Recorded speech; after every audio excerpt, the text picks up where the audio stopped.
It was September 2nd, 1894.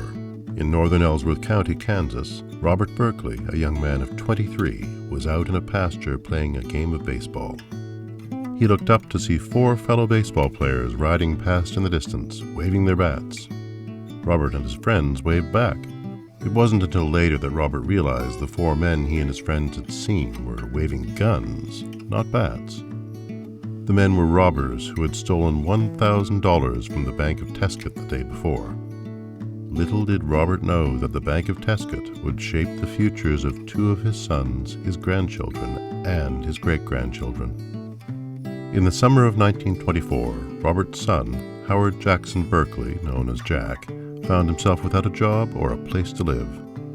When an opportunity to sell pop vending machines in California fell through, he and his wife Paulina, or Polly, were forced to move in with his parents. Jack remembered a barbershop conversation he had with Henry Clay Smither, owner of the Bank of Tescott, earlier in the year. Smither had offered him a job at the bank. Jack contacted Mr. Smither, who sold him enough shares for Jack to qualify as an assistant cashier. The arrangement was excellent, except for one thing. Jack knew nothing about banking. Despite Jack's lack of experience, in October of 1924, Jack, Polly, and their 2 young children, Arlene and Jack Belmont, moved into the apartment above the bank, where Jack made $25 a month. In addition to working as a cashier, his job included janitorial duties and maintaining the fire in the furnace. Jack and Polly had 8 children, 1 girl and 7 boys. They eventually moved from the apartment above the bank to a house nearby. Hard work and frugality were consistent themes in the Berkley household. Jack involved his family in the bank. In 1935, Jack's brother, Robert Harvey Berkley Jr., became a bookkeeper at the bank. In 1937, Polly was elected to the bank's board of directors. Jack and Polly's sons, Jack Belmont and Hal, worked at the bank too. Through the years, Jack worked his way up, from assistant cashier to cashier, and in 1940 he became president of the bank. The Berkley family bought Bennington State Bank in 1945, and the State Bank of Downs and Stockton National Bank in 1961. Jack's grandson, Jeff Berkley, started Alliance Bank in 1998.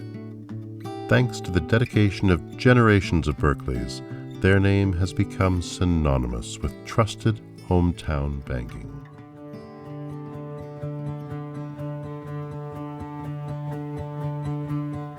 My first exposure to banking was when I was probably in grade school, and I worked for my father, Hal Berkley, at the Bank of Tescott. And that involved licking stamps, putting them on blank envelopes for the secretaries. I graduated from KU in 1979 and started at First National Bank of Topeka. It was like a small community bank, even though it was the 3rd largest bank in the state at that time. And it was teamwork, and then it merged with Bank 4, which made it bigger, and you got less important in the organization. And then it went to Boatman's, and it watered that down even more. Boatman's merged with Nations Bank. Every merger got a little worse and worse. There was less personal service. Bigger banks didn't really care. The bigger they got, the less important the employees became, and they're just going to run things their way. They didn't care about the communities. They didn't care about people, the customers. That was not a way to run a bank, in my opinion. So I think that's why we decided to start our own bank, so we could have deep relationships with our customers. And we left Nations Bank in 1998, and my 2 partners and I, Mark Alt and Steve Herron, we started Alliance Bank and opened it September 3rd, 1998. And our tagline is actually, we take your banking personally. I think all the Berkley banks are more personalized service, take care of the customer, do what it takes. I get a lot of satisfaction out of working with customers, and when they come to me or I go to them and they have an issue or a problem or a need, and I can help them reach their goals, that's very satisfying to me. The Berkley family is very customer oriented, and they all, I believe, have the same intent, is to help the customers, be community minded, and do whatever it takes to help the community. I think all of the success of the Berkley banks, it can be attributed to my grandparents. My grandpa Berkley got started in the banking in the 20s, and Grandma was there to help support him. Well, I think it's great being part of a 100-year tradition, and hopefully it'll continue on.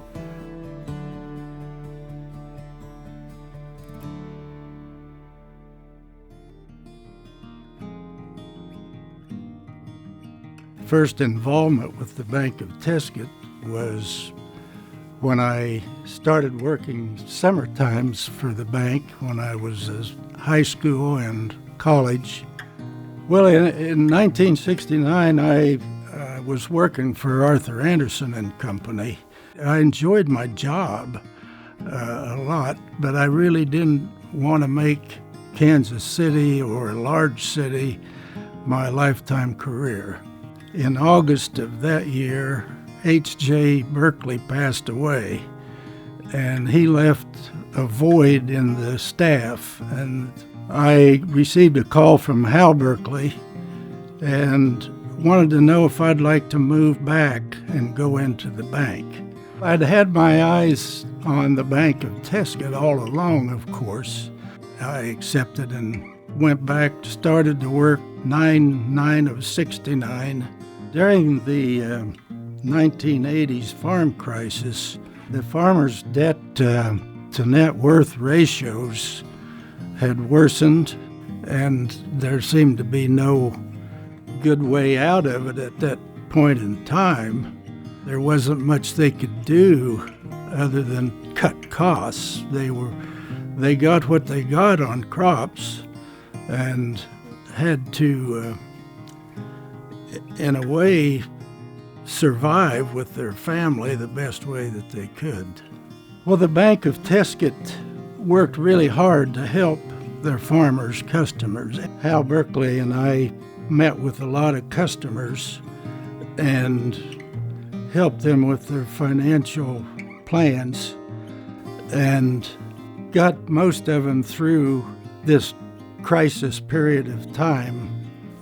Each one of them was sincere in their quest, and it was rewarding to see them come out of it.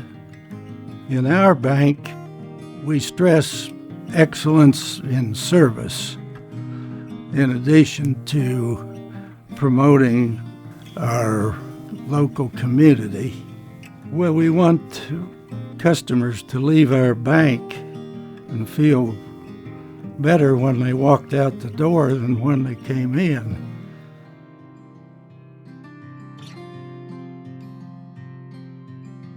My father, Jack Belmont Berkley, was working at the Bank of Tescott for his father, Jack Berkley, when a job opportunity opened in Stockton, Kansas in 1956. Dad started working for Everett Hughes, the owner at that time. Everett became sick a few years later and wanted to sell controlling interest in the bank. My mother and dad borrowed money with the help of my grandfather, Jack Berkley, to help them buy the bank. I graduated from the University of Kansas in 1972 with a business degree and joined Stockton National Bank at that time. Some things that I learned working at the bank with my father, Jack Belmont, and Robert Berkley were that treat our customers with great value.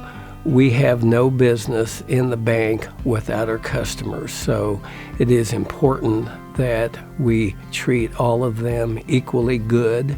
We try and, most of all, give them sound financial advice. I live in Stockton. I know everyone in town. They're my friends. So I think I take extra care to give them good advice to help them. I think it's just amazing that our family has been in banking for 100 years, that my grandfather, H.J. Berkley, joined the Bank of Tescott and then eventually bought controlling interest there which has led the rest of the family and generations into the same business. So we owe a huge debt of gratitude to my grandparents, H.J. Berkley and Polly Berkley. I am carrying on the family banking business. My brother is still on our board of directors. I have 2 sons in the bank, and my daughter is now on our board of directors. So we hope to continue the family business for that next generation.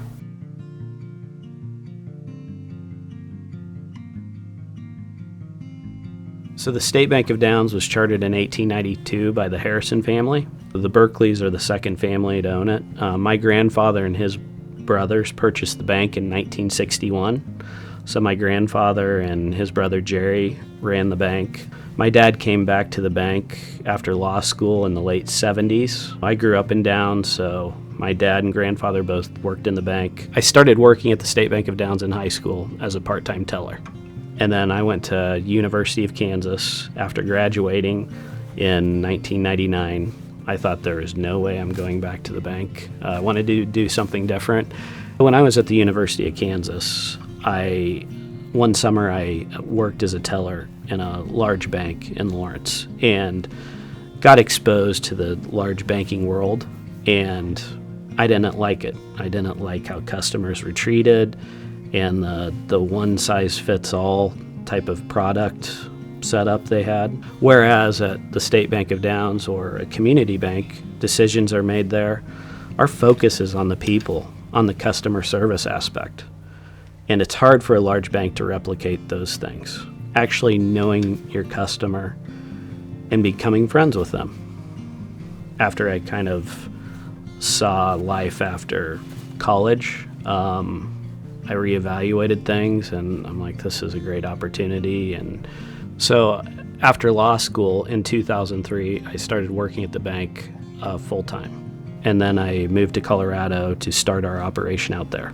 Growing up in Downs and with both my grandparents a few blocks away, I think you just witness it, and you look at their character and how they act day to day.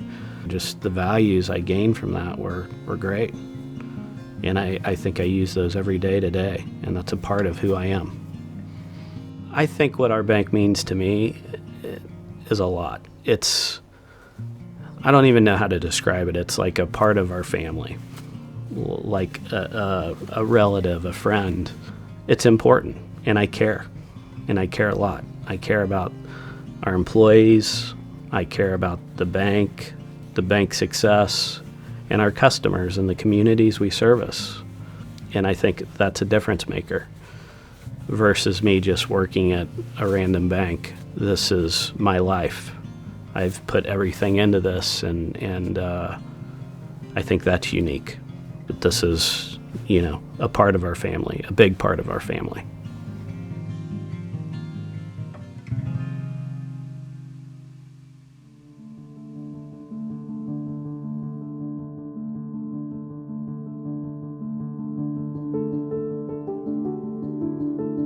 I had no banking experience before I came to the Bennington State Bank, but then I went to law school and then become a CPA, and then came back to the Bennington State Bank when my 8 siblings and I bought the Bennington State Bank from 3 uncles. We bought the bank in December 1, 1967, and I came back basically January 1 of 68.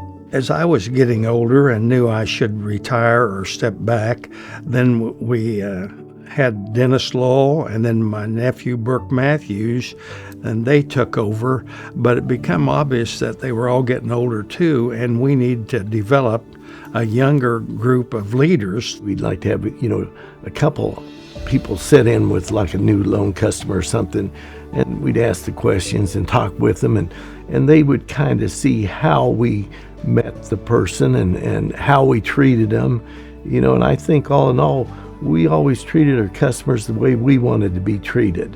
In Darren's case, he graduated from high school and went to work at the bank, right away. Yeah, so Mike was the president of the bank when I got there. Burke would be what I would have called the senior lender. I was the first IT guy that really the bank had ever had, and just kind of had the opportunity to learn the bank from kind of the ground up, and have had a lot of people over the years that have been willing to invest in me. So Mike and Burke both would be extremely genuine, and they really genuinely care about the customer. They genuinely care about the community, about the employee, and that comes across very quickly.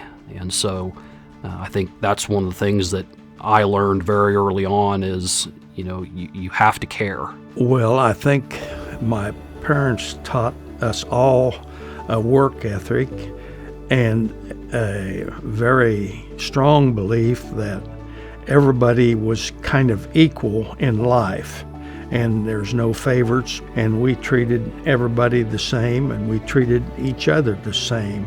And I believe Mom and Dad set that example for us. I would hope as the family moves along that they're proud of how we do things. I would hope that, they're proud of how we conduct ourselves each day. But I think that's one thing that the Berkley family as a whole, obviously the results matter, but how you get to those results probably matters more. I would like Dad to know that we carried on what he taught us and that he'd be proud of us.